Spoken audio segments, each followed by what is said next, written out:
Kita.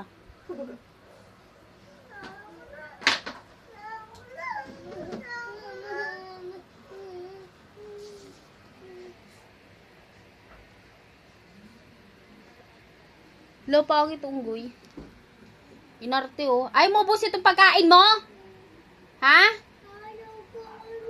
Dahil pupunta tayong park. O, si Tete na lang sasama sa park. Huwag na sira yung unggoy kasi.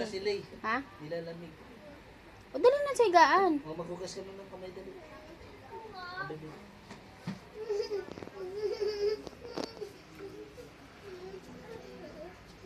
Ano yan?